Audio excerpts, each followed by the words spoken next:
नमस्कार, आपके साथ हूं मैं खुशबू मनोरमा मिश्रा और आप देख रहे हैं इंडिया न्यूज। दिल्ली में 10 नवंबर को हुए ब्लास्ट के बाद पूरे देश में हाई अलर्ट है। उत्तर प्रदेश के प्रमुख शहरों में विशेष सतर्कता बरती जा रही है। इसी के तहत धर्म नगरी वाराणसी में भी सतर्कता और सुरक्षा व्यवस्था को बढ़ा दिया गया है।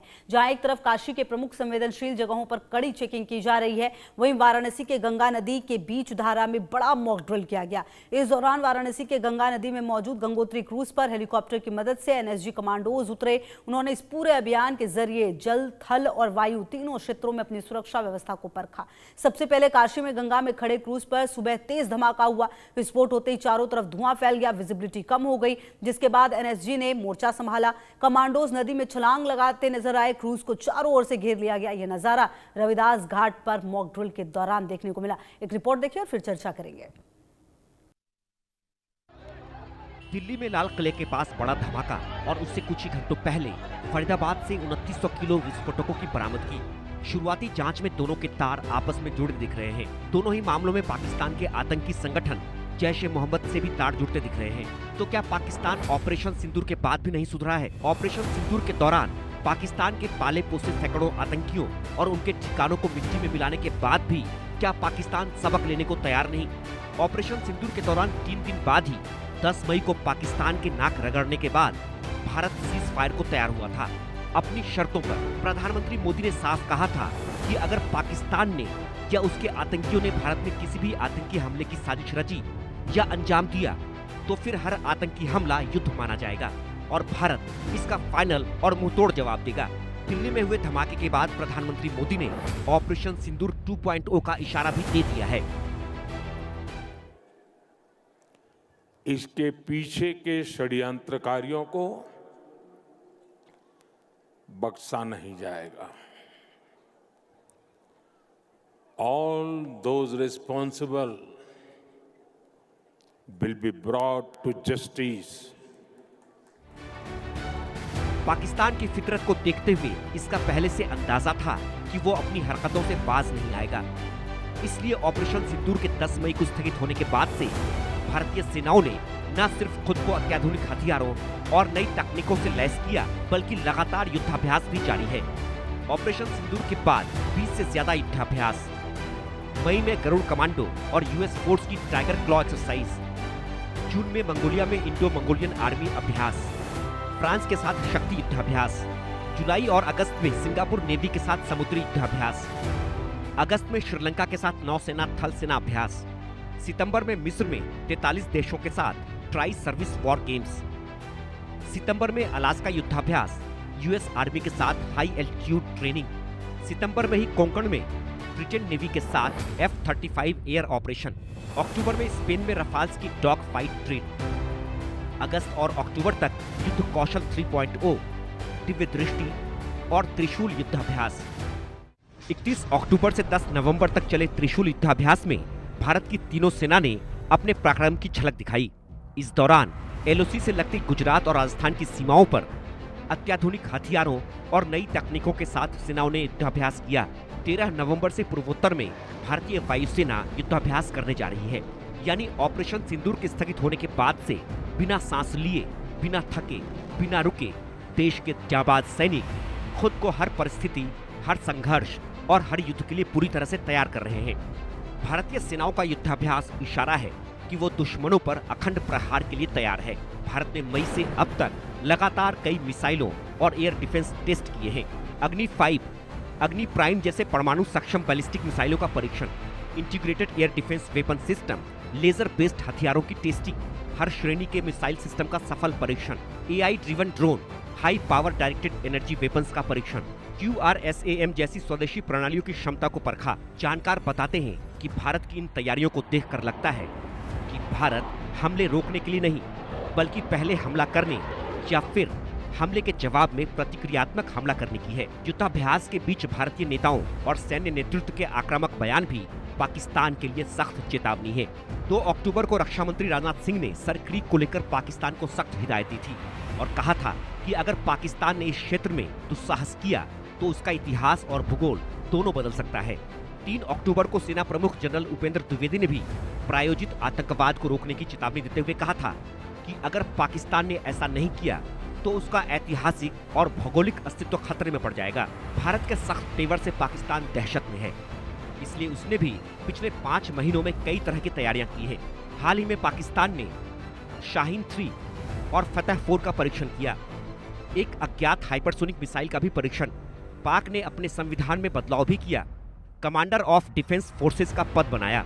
जनरल आसिम मुनीर को तीनों सेनाओं की कमान। आतंकी संगठन जैश-ए मोहम्मद ने महिला आत्मघाती विंग बनाई। जमात उल मोमिनात नाम से महिला आत्मघाती विंग बनाई। पाकिस्तान के जनरल आसिम मुनीर अपनी सेना और लश्कर जैश जैसे आतंकी संगठनों के साथ मिलकर चाहे कितनी भी तैयारी कर लें, भारत की तैयारी बताती है कि अगर सेना ने ऑपरेशन सिंदूर 2.0 शुरू किया तो फिर पाकिस्तान का नामो निशान मिट जाएगा।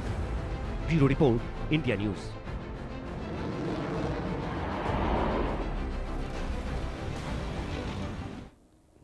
और चलिए चर्चा की शुरुआत करते हैं। मेरे साथ मेजर जनरल रिटायर्ड पीके सहगल जी, डिफेंस एक्सपर्ट जुड़ गए। इसके अलावा मेरे साथ राजेश भार्गव जी, पूर्व आईजी बीएसएफ, जुड़ेंगे थोड़ी देर में। बहरहाल PK Sehgal sir, very good evening, बहुत स्वागत है आपका सर। हमारे साथ जुड़ने के लिए बहुत शुक्रिया भी। सर, मेरा पहला सवाल आपसे ये है कि ये जो किया जा रहा है इसके क्या मायने हैं, क्योंकि जिस तरीके से दिल्ली में जो धमाके हुए और जिस तरह से लोगों की जान गई और जिस तरह से अब अलर्ट मोड पर पूरी दिल्ली को और इनफैक्ट पूरे देश को ही रखा गया है, क्या ये कितना ज्यादा जरूरी हो जाता है इस तरीके का अभ्यास जो वाराणसी में किया गया?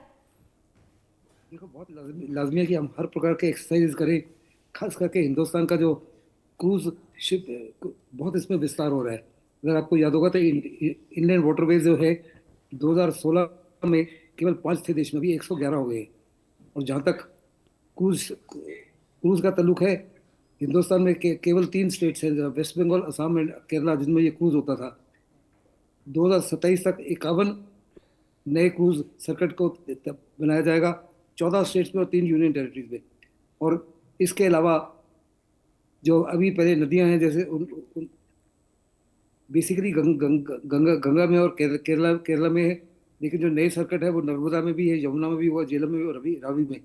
जहाँ तक वाराणसी का ताल्लुक है, वाराणसी में पिछले साल 1100 लाख टूरिस्ट आए बड़े पैमाने। और जहाँ तक अयोध्या का ताल्लुक है, 1350 लाख टूरिस्ट आए। और ये टूरिस्ट जो है ऑन एन एवरेज हर दिन में 1 लाख से लेके 1.5 लाख तक आते हैं। और अक्टूबर से लेके मार्च तक जो है इनकी संख्या और भी बढ़ जाती है, क्योंकि दिवाली का फेस्टिवल है और शिवरात्रि का फेस्टिवल है। बहुत बड़े पैमाने पर लोग क्रूज लेते हैं, क्योंकि उनके लिए एक नए किस्म का तजुर्बा है। और हमको शक है कि पाकिस्तान जो इसका फ़ायदा उठा सकता है और बड़े पैमाने पर कोई आतंकी घटना को अंजाम दे सकता है, जिसके तहत ये एक मॉक ड्रिल हुई थी। मॉक ड्रिल में एक शिप है, एक क्रूज शिप है, जिसके ऊपर उन्होंने आईडी बिछा रखी है, होस्टेजेस ले लिए हैं और शिप को कैप्चर कर लिया है। और हमारे 5 सेना जो है, अलग अलग सेना जो है, NSG, Indian air force, UP police, national disaster response force और inland water authority of India, इन्होंने 5 ने मिलजुल कर एक ऑपरेशन किया। सबसे पहले उस ऑपरेशन में हेलीकॉप्टर के माध्यम से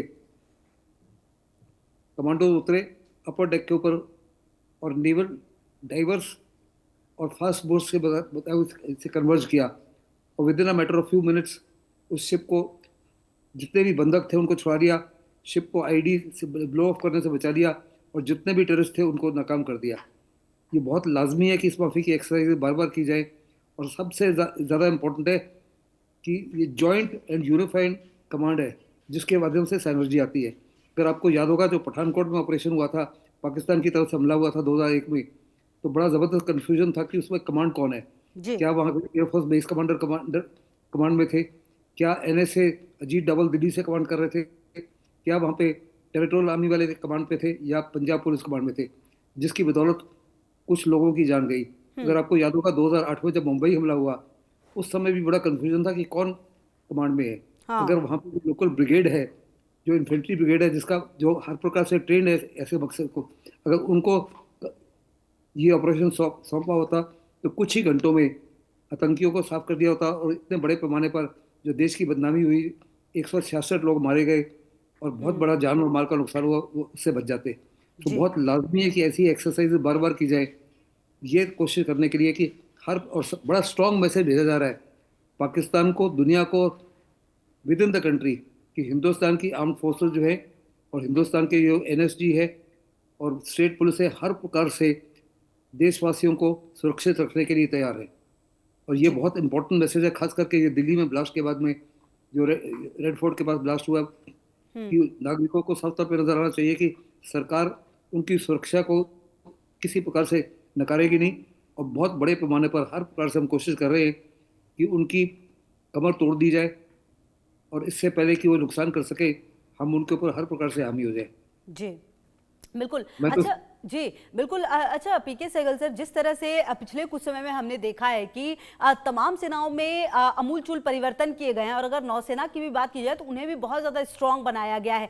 आजकल के परिप्रेक्ष्य में सर, जब आप इस तरह के कई सारे हम युद्ध देख रहे हैं, कई सारी चीज़ें देख रहे हैं, कितना ज़्यादा ज़रूरी हो जाता है अगर हम तीनों सेनाओं की बात करें तो स्पेसिफिकली इस पर ध्यान देना, क्योंकि आजकल पनडुब्बियों के सहारे और कई तरीकों से जो युद्ध हैं वो लड़े जाते हैं, और यहाँ पर भी अपने आप को मजबूत बनाना बेहद जरूरी है। इसमें किसी प्रकार का कोई शक नहीं। आजकल के जो आधुनिक वॉर है उसमें बहुत बड़ी तब्दीली हो गई है। ये लड़ाई जो है नेट सेंट्रिक हो गई है, इसमें ड्रोन्स का इस्तेमाल हो रहा है, साइबर वॉरफेयर का, इंफॉर्मेशन वॉरफेयर है, आर्टिफिशियल इंटेलिजेंस है, साइकोलॉजिकल वॉरफेयर है। हर प्रकार को मिली जुली तरीके से किया जा रहा है, और इसलिए बहुत लाजमी है कि अपनी आर्म फोर्सेस को भी हम रीस्ट्रक्चर करें और हर प्रकार से तैयार करें मॉडर्न वॉरफेयर की लड़ाई के लिए। और ये जो है दुनिया को साफ तौर पर नजर आया दो लड़ाइयों को देख के। पहले जो आर्मीनिया और अजरबैजान की लड़ाई हुई, उसमें ड्रोन्स का रोल बहुत ज़बरदस्त था, खास करके स्वॉर्म ड्रोन्स हो रहा। फिर जब रशिया और यूक्रेन की लड़ाई हुई तो उसमें साफ तौर पर देखा गया कि आधुनिक लड़ाई जो है उसमें एयर पावर के अलावा आपको artificial intelligence, cyber warfare, information warfare, net centric warfare, space based weapon systems, ये सारे का कोऑर्डिनेटेड इस्तेमाल हो रहा है। फिर आपने अगर इसराइल हमास का लड़ाई देखी है, तो उसमें भी ये साफ तौर पर नजर आया कि आधुनिक लड़ाई जो है मॉडर्न, और हिंदुस्तान की फोर्सेस जो थी तकरीबन 2-3-4 साल पहले इस तरीके की लड़ाई के लिए तैयार नहीं थी। बहुत लाजमी था कि हिंदुस्तान की फोर्सेस को भी कंप्लीटली रीऑर्गेनाइज किया जाए, रीस्ट्रक्चर किया जाए, चाहे वो आर्मी हो, चाहे नेवी हो, चाहे एयरफोर्स हो, ताकि वो आधुनिक लड़ाई के लिए हर प्रकार से तैयार हो। और मैं दाग देता हूँ हिंदुस्तान की सरकार को कि बहुत बड़े पैमाने पर हमने रीस्ट्रक्चरिंग की है, रीऑर्गेनाइजेशन की है, आर्मी में, नेवी में, एयरफोर्स में, और इसी को लेकर हमारे थिएटर कमांड भी बनने जा रहे हैं, जिसका मकसद है कि हर प्रकार की साइनर्जी, हर प्रकार की जॉइंटनेस और इंटीग्रेशन जो है उसका फायदा हो सके देश को। और जी। जो हमारा वेस्टफुल एक्सपेंडिचर होता था, वो वेस्टफुल एक्सपेंडिचर जो है वो कम हो जाए, और तीनों सेना का जो ताकत है इन कॉन्सेंट्रेटेड मैनर दुश्मन को पछाड़ सके। तो इसी का अपने आकाश तीर सिस्टम है जो है, आपने ऑपरेशन सिंदूर में देखा कि पाकिस्तान ने 1000 ड्रोन इस्तेमाल किए हमारे खिलाफ, कई मिसाइलें दागी, हवाई जहाज दागे, लेकिन एक भी हमारे एयर डिफेंस सिस्टम को पेनिट्रेट नहीं कर सके। और आकाश तीर सिस्टम जो था ये इंटीग्रेटेड आर्टिफिशियल इंटेलिजेंस से लैस सिस्टम था, जिसमें पहली बार आर्मी के, नेवी के, एयरफोर्स के और सिविल के रेडार्स को इकट्ठा जोड़ा गया, तमाम कमांड पोस्ट को इकट्ठा जोड़ा गया, तमाम वेपन सिस्टम को इकट्ठा छोड़ा गया, पूरी डोमेन अवेयरनेस एक समय थी। ठीक है सर, मैं अब आपके पास आती हूँ। चर्चा में राजेश भार्गव जी भी आ गए हैं, पूर्व आईजीबीएस। बहुत स्वागत है सर आपका भी, वेरी गुड इवनिंग। सर, मेरा सवाल ये है कि दिल्ली में जो भी घटना हुई है उसके बाद वाराणसी में इस तरह का अभ्यास क्या बताता है? और वाराणसी क्योंकि बहुत ही सेंसिटिव है, ऐसे अगर देखा जाए तो धर्म नगरी कहा जाता है, लेकिन कहीं ना कहीं यात्रियों के लिहाज से भी बहुत ज़्यादा ज़रूरी हो जाता है ये आश्वस्त करना कि हम जहाँ पर भी सुरक्षित है, और इसीलिए इसके मायने काफ़ी ज़्यादा और बढ़ जाते हैं। देखिए, सबसे पहले तो मतलब मैं आपकी आगे की बात का जवाब दूंगा कि सबसे पहले तो हमें ये देखना है कि जो टेररिस्ट हैं उनका एम क्या होता है। हाँ। उनका सबसे बेसिक एम ये होता है कि किस तरह से पब्लिक के बीच में ज्यादा से ज्यादा नुकसान दहशत फैलाई जाए। हाँ। ठीक है, और उस दहशत को फैलाने के लिए भी तरीके हैं। देखिए, अगर किसी जंगल में जाके, गांव में जाकर के, या कहीं ऐसी जगह जाकर के आप 10-20 को मार दें तो वो घंटे 2 घंटे के लिए हेडलाइन बनेगी, उसके बाद सब शांत हो जाएगा। लेकिन वही चीज जैसे भी दिल्ली में हुई, दिल्ली की घटना हुई, देखिए अभी पिछले 3 दिन से वो हेडलाइन बनी हुई है अब दिल्ली एक कैपिटल है, हिंदुस्तान की कैपिटल है, नेशनल कैपिटल है, उसकी एक इंपॉर्टेंस है। लेकिन दूसरी और कौन सी इंपॉर्टेंट जगह हो सकती हैं? वो इकोनॉमिक या इंडस्ट्रियल एरिया भी हो सकते हैं, या बॉम्बे है, it is the economic capital of the India, then industrial capital भी हो सकती है। देन उसके बाद सबसे बड़ी बात है रिलीजियस कैपिटल्स, यानी मथुरा हो सकता है, बनारस हो सकता है, या और भी कोई जो रिलीजियस प्लेस है जिसका कि आम पब्लिक को जिसमें आस्था है, जहां पर कुछ भी होने से उसको ये लगता है कि उसके अपने खुद के ऊपर हमला हुआ है। और इस तरह से क्या है कि उसके ऊपर खाली दहशत ही नहीं फैलती है, बल्कि उसको दिल में भी चोट लगती है। कि दहशत में तो ठीक है, आदमी दहशत में हुआ, दाएं बाएं निकल गया, काम खत्म, लेकिन ये चीज उसके दिल पे भी चोट करती है। अब ऐसी जगह पर जरूरत होती है कि हमारे जो भी सिक्योरिटी फोर्सेस हैं, इंटेलिजेंसीज हैं, वो इसके ऊपर नजर रखें, इसके ऊपर काम करें। और कोशिश मिलिटेंट या जो टेररिस्ट हैं उनकी भी होती है कि इन जगहों को कैसे टारगेट किया जाए। उस टारगेट करने के लिए वो प्लान बनाते हैं, ABCD जितने भी प्लान बन सकते हैं बनाते हैं। उसमें वो दिल्ली भी शामिल करते हैं, उसमें श्रीनगर को भी शामिल करते हैं, हालांकि आजकल श्रीनगर को शामिल नहीं करते हैं। बॉम्बे भी शामिल होता है, पूना भी शामिल होता है, बनारस शामिल होता है। यूपी के बहुत इंपॉर्टेंट सिटीज हैं वो शामिल होते हैं, क्योंकि यूपी आज की तारीख में उस स्टेज पर बैठा हुआ है इसकी एक इंपॉर्टेंस है। क्यों? क्योंकि खैर वहां पर योगी हैं, चाहे वो एक पॉलिटिकल रीजन है, लेकिन उसकी इंपॉर्टेंस है। ऐसी जगहों पर आपको समय समय पर आपको एक्सरसाइज भी करनी पड़ेगी, आपको वहां पर टाइम टू टाइम उसके एनालिसिस भी करना पड़ेगा, टाइम टू टाइम उसको आपको देखना पड़ेगा कि वहां पर क्या हो रहा है, किस तरह से हो रहा है, और किस तरह से उनके ऊपर नजर रखी जाए। बिल्कुल। अच्छा पीके सहगल सर, कहीं ना कहीं आप भी इस बात से इत्तेफाक रखते होंगे कि ये समय समय पर जो ये वॉर एक्सरसाइज होते हैं, ये ना सिर्फ अपने आप को तैयार करते हैं, बल्कि एक मैसेज भी पूरी दुनिया के सामने जाता है। जब उसकी बात होती है, जब वो तस्वीरें आती हैं, तो दुनिया भी वो देखती है, और इसलिए दोनों काम पूरे होते हैं। हर एक्सरसाइज का दो मकसद हैं। एक तो बड़ा क्लियर कट मैसेज भेजा जाए हमारे दुश्मनों को, उनके समर्थकों को, और with in the nation public को, कि हमारी सिक्योरिटी फोर्सेस हर प्रकार से तैयार हैं, हर प्रकार से सक्षम है उनकी सुरक्षा को कायम रखने के लिए। और हम यकीन करेंगे कि जान और माल का नुकसान ना हो, और बिना जान और माल का नुकसान हुए, या कम से कम जान और माल का नुकसान हुए, हम हर प्रकार से अपने जो दुश्मन हैं या आतंकी हैं उनके ऊपर हामी हो सके। इसी को जब से ये काशी विश्वनाथ कॉरिडोर बनाए और अयोध्या का मंदिर बनाए, ये हिंदुस्तान के सबसे इम्पोर्टेंट टूरिस्ट प्लेसेस हो गए हैं। जैसे कि मैंने कहा कि पिछले साल 135 मिलियन लोग अयोध्या गए एंड 111 मिलियन लोग का ये वाराणसी गए। तो वाराणसी में अनेकों टारगेट्स हैं जो बहुत इंपॉर्टेंट है। वहाँ का एयरपोर्ट है, वहाँ का रेलवे स्टेशन है, कैंट का स्टेशन है, ये रिलीजियस साइट जो है अयोध्या, ये काशी विश्वनाथ मंदिर है, और वो जो बड़े पैमाने पर वहाँ जो क्रूज फैसिलिटीज कायम की हैं। तो बड़ा लाजमी है कि हम अपनी सिक्योरिटी फोर्स को मॉक ड्रिल्स के माध्यम से हर प्रकार से तैयार करें, ताकि कहीं भी कोई घटना हो, चाहे वो रेलवे स्टेशन पे हो, या एयरपोर्ट पे हो, या काशी विश्वनाथ मंदिर के ऊपर हो, या गंगा नदी के अंदर हो, हम हर प्रकार से तैयार हैं। और साथ में जैसे कि उन्हें बहुत लाजमी कहा है, अनेकों फोर्सेस इंटरेक्ट करेंगे at the same point of time. इसलिए उनकी जॉइंटनेस, उनकी इंटीग्रेशन, उनकी कंट्रोल, उनकी कोऑर्डिनेशन, उनका कमांड एंड कंट्रोल बड़ा लाजमी है कि फिक्स किया जाए कि इस ऑपरेशन अगर होता है, समझो एयरपोर्ट पे होता है, तो कौन कमांडर होगा। नॉर्मली एक ही कमांडर होगा, चाहे वो एयरपोर्ट पे हो जाए, या रेलवे स्टेशन पे हो जाए, या काशी विश्वनाथ मंदिर में हो जाए, या आपके गंगा के क्रूज शिप के ऊपर हो जाए, कि कमांडर कौन होगा। क्योंकि इसमें किसी प्रकार की कोई शक की गुंजाइश ही नहीं है। अगर कमांड कंट्रोल सही नहीं होगा तो कोई भी ऑपरेशन आपका कामयाब नहीं हो सकता। बड़ा लाजमी है। फिर साइनर्जी लाने के लिए इनका आपसी तालमेल, आपसी कोऑर्डिनेशन, जॉइंटनेस, इंटीग्रेशन बहुत ही लाजमी है। खास करके जबकि मैंने कहा NDRF भी इन्वॉल्व है, NSG इन्वॉल्व है, आपके inland waterway authority of India involve है, यूपी की पुलिस इन्वॉल्व है, इंडियन एयरफोर्स इन्वॉल्व है। सो बड़ी अलग अलग एजेंसीज हैं। और जब तक ये आपस में ये इस माफी मॉक ड्रिल्स करते बार बार ना करते रहें, तो वो जॉइंटनेस और इंटीग्रेशन आ ही नहीं सकती किसी भी हालत में। इसलिए बहुत ही लाजमी है कि देशवासियों को सुरक्षित रखने के लिए ये कार्रवाई करते रहो बार बार, और इंटरनेशनल ऑडियंस को क्लियर मैसेज देना है कि हिंदुस्तान हर प्रकार से तैयार है, हर प्रकार के हादसे से डील करने के लिए तैयार है, चाहे वो दिल्ली में हो या वाराणसी में हो या मुंबई में हो या रेलवे स्टेशन पे हो या एयरपोर्ट पे हो, कहीं भी हो, हम हर प्रकार से तैयार हैं at every point of time. Back to you. बिल्कुल। और राजेश भार्गव जी, मेरा एक सवाल आपसे ये भी कि जिस तरह से ये तमाम एक्सरसाइजेज हो रही हैं जगह जगह पर, चाहे हमने अभी पिछले दिनों देखा था त्रिशूल हुआ, अभी वाराणसी में हुआ, और भी कई जगहों पर देखने को मिला है, आपको क्या लगता है इसमें और क्या चीजें हैं जो हम ऐड ऑन कर सकते हैं सर, और ये बहुत ज्यादा और मैसेज जो है वो और पावरफुल हो, इसके लिए क्या किया जा सकता है?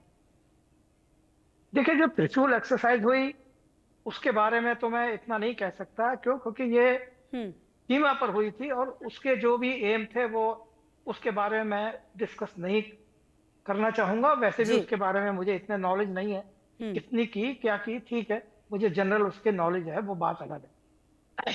लेकिन जो बनारस में एक्सरसाइज हुई या कोई भी एक्सरसाइज हो, उस मकसद से मैं कहूँ तो देखिए उसके दो एम है। जैसा अभी बताया मेरे से पहले जो प्रवक्ता थे उन्होंने, कि इस एक्सरसाइज का एक तो मतलब होता है कि आपस में इंटीग्रेशन। देखिए, जब कई एजेंसियां काम करती हैं तो हर एजेंसी के कुछ स्ट्रांग पॉइंट होते हैं, कुछ वीक पॉइंट्स होते हैं, या ये कह लीजिए कि दोनों के एम अलग अलग होते हैं और उसी हिसाब से वो तैयार की जाती है। तो हर एजेंसी को दूसरे की काबिलियत का, दूसरे के जो प्लस पॉइंट है उनका, या उन कामों का जो उनसे नहीं किया जा सकता या उनको नहीं लिया जा सकता है, उन कामों के लिए उनको पता होना चाहिए, ताकि जिस समय कोई भी जॉइंट ऑपरेशन उन्हें करना है तो उसी तरह से उसको प्लानिंग की जाए। देखिए, आर्मी, नेवी, एयरफोर्स भी करती है, तो बड़ी ऑर्गेनाइजेशन है। एयरफोर्स को पता है कि आर्मी क्या करेगी, ये आर्मी को पता है कि नेवी क्या करेगी, नेवी को पता है एयरफोर्स क्या करेगी, तो उनके बीच में कोऑर्डिनेशन होगा, एक उनके बीच में समन्वय होगा, जिसको लेकर के उनके बीच में सिनर्जी पैदा होती है और वो किसी भी काम को ज्यादा अच्छे तरीके से कर सकते हैं। ये काम देखिए, आप एक बड़े लेमैन के उसमें सुनिए, देखिए डॉक्टर होते हैं, दिल का डॉक्टर होता है, हड्डी का डॉक्टर होता है, अलग अलग डॉक्टर हैं उनके।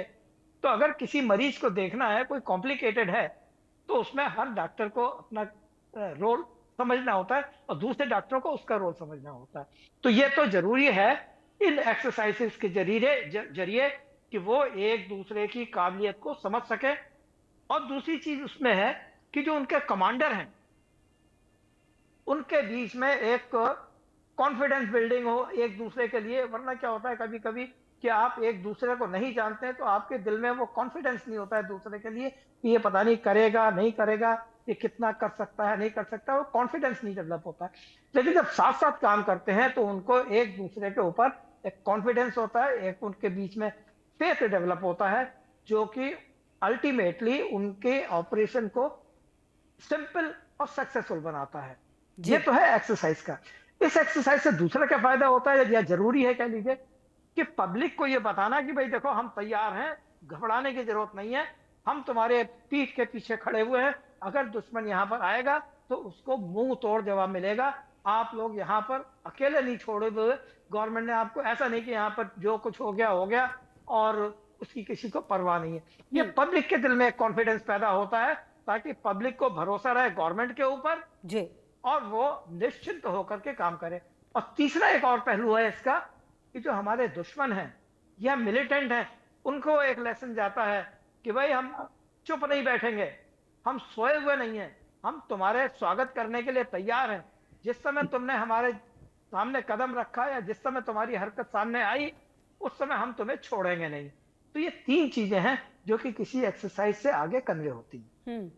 ठीक है सर, ओके राजेश भार्गव जी, जो बातें आपने कही है वो अपने आप में काफ़ी महत्वपूर्ण हो जाती है, और ये समझना होगा कि आने वाले समय में और किस बदलाव के साथ इस तरह के युद्ध जो हैं वो लड़े जाएंगे। बहुत शुक्रिया आपका राजेश जी, और पीके सहगल सर आपका भी इस चर्चा में शामिल होने के लिए। तमाम खबरों पर नजर आप रहिए हमारे साथ, देखते रहिए इंडिया न्यूज़।